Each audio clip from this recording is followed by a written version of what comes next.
I love your home already, and I haven't even seen it. Does that sound crazy? It's not. When we improve our surroundings, we simultaneously empower ourselves, which means every inch of space within your reach right now is an opportunity to tell the story you want to be living. Tell me that's not its own kind of wonderful. I have spent the last 15 years consulting clients and their homes through the wisdom of feng shui, intentional design, and some crystal clear communication. And you know what happens when you bring those three together? Life-changing magic. Your home is already in a conversation with you, so why not learn how to merge that awareness with some simple, straightforward, and smart action to co-create the life you want? I'm Amanda Gibby Peters, and I'm here to help you learn how. Welcome to House Therapy.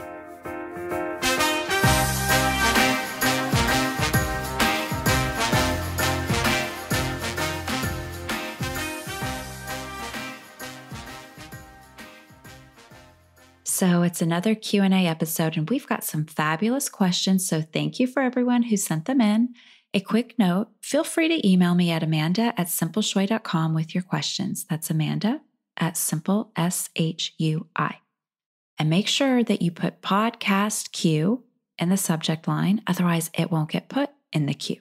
And just so no one feels like they're getting a cold shoulder, I do not answer questions in my inbox or DMs, so if you've got one, this is an excellent opportunity to get a little expert weigh-in on yours. Okay, so our first question is one that has come up a couple more times since answering it in episode 5. So let me first say, if you haven't listened to that episode, its answer will be your foundation. But because of a recent personal story, we are diving back into it once more. So the question, how long should I leave a cure or remedy out? All right, it's time for a story. A couple years ago, our lovelies decided that they wanted to go to Vancouver Film School. Now, up until that moment, they'd been planning on going to Rhode Island School of Design. So we were planning a big move, yes, but not all the things that moving to another country entails. And the checklist and requirements to attend school internationally, well, it's a lot. One of those requirements being that their tuition, keep in mind that this is for 2 at the same time, had to be paid in full in advance. That was a curveball. So I employed a remedy I often do when solutions feel more than arm's length away. It's called the Helpful People or Silver Box Cure, and you can check the show notes for instructions if after hearing today's story has you curious to give it a go. So I put my request for the right opportunities to present themselves to make this happen. Like I often say, Feng Shui is here to help you trigger the opportunities. Because let's face it, this was going to be a lot costlier than we were prepared for. The magic rub for this remedy is you slip the request in a silver box and treat it sort of like a manifestation box. You combine your intention with specific shui symbols or tools, and you just trust that its orchestration is being handled. And often that means you will probably forget a little or a lot about it, and I did. I didn't change out the request, and over the next few years, we found ourselves on a little bit of a turbulent course. We would be getting close to having the money, and then an unexpected expense would pop out of nowhere. Along the way, we also had some health challenges that required out-of-pocket payment. It just began to seem like every time we were picking up momentum again, here came a gale force to knock us over. As it got closer to their start date, we also started looking into the visa application process, and we were told that to get their visas, we would have to submit proof that we could afford their living expenses for an entire year. Sure, let me just tell that money tree of mine we need more moolah. All this to say, it would have made sense to give up, like forget this, or even change out my request to something like, may our kids be happy with a different school of choice. But a couple weeks ago, we finally crossed that threshold.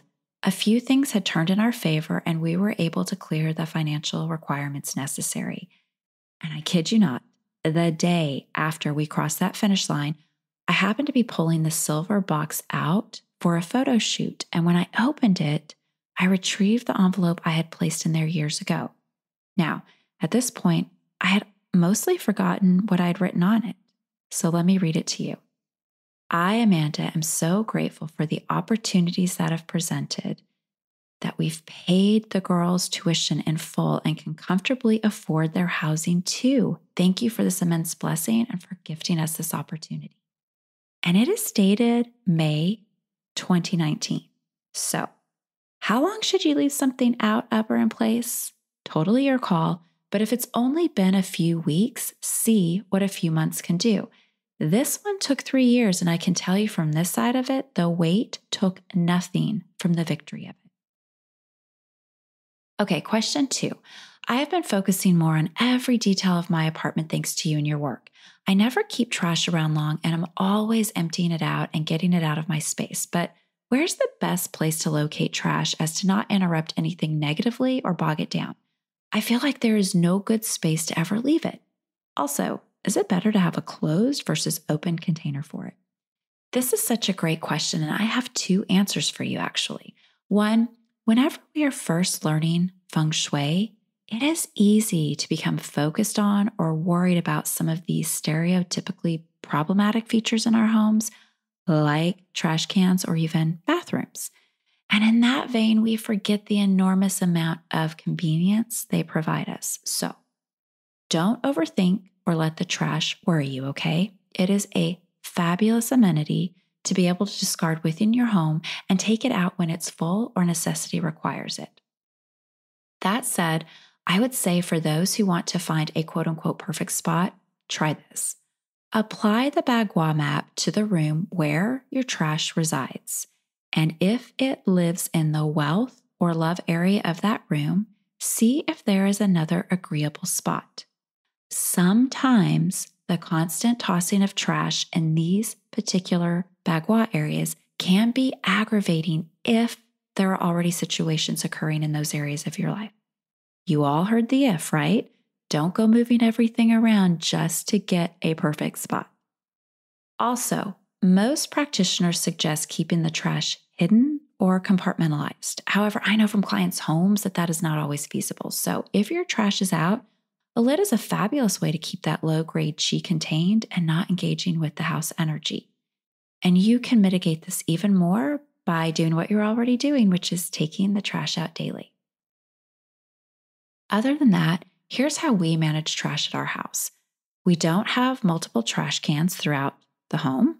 We have one in the kitchen, one in each bathroom, and I have one by the back door for recycled mail, so that doesn't even make it inside.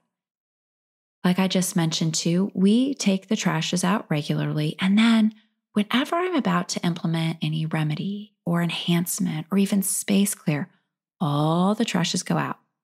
We also take the trash out before leaving on any trips to eliminate that yin qi from adding to an already quiet, still home while we're away.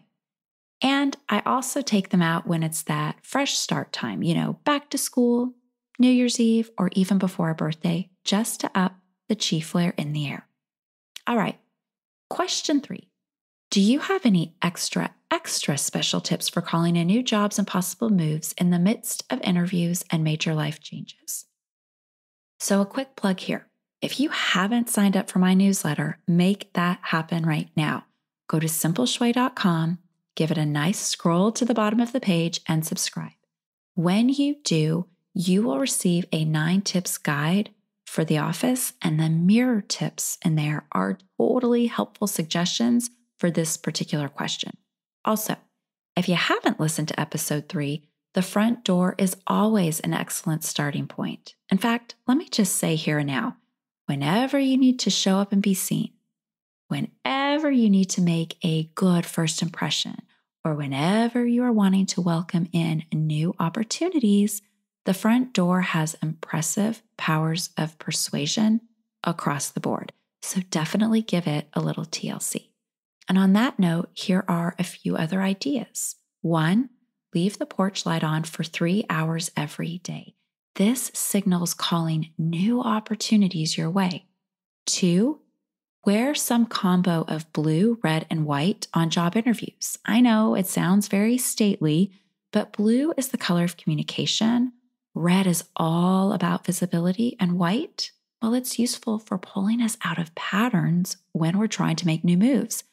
White is also associated with creative potential. So you swirl all three of them together and you become a walking power statement. And listen, don't overthink this either. It can be a blue suit with a white shirt and a little red lippy. Simple, straightforward, and smart.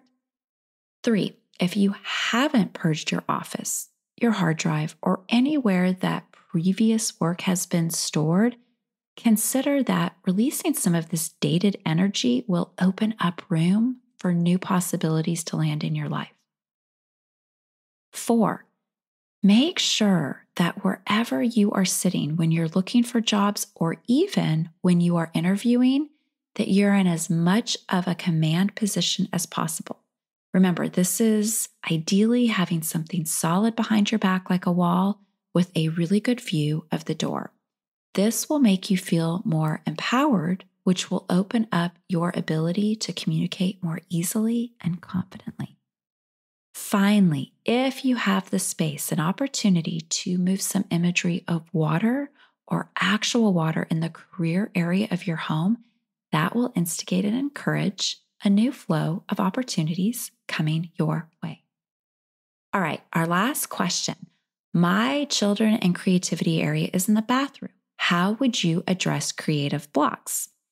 I love this question because it's a great opportunity to remind you that the Bagua map can be read over your property, your house, any room, your desk, and if you can only feng shui one space in your home, you can work your Bagua reading off the living room. This is something we go into detail about in my course, Become Your Own Feng Shui Consultant. Okay, let's talk a few other considerations. I've mentioned before that feng shui is metaphorical. So if you feel creatively blocked, I want you to first look for any literal blocks.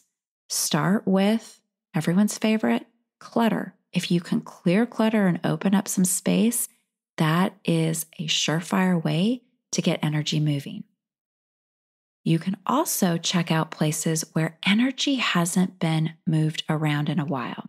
Like, are any of your spaces frozen in time?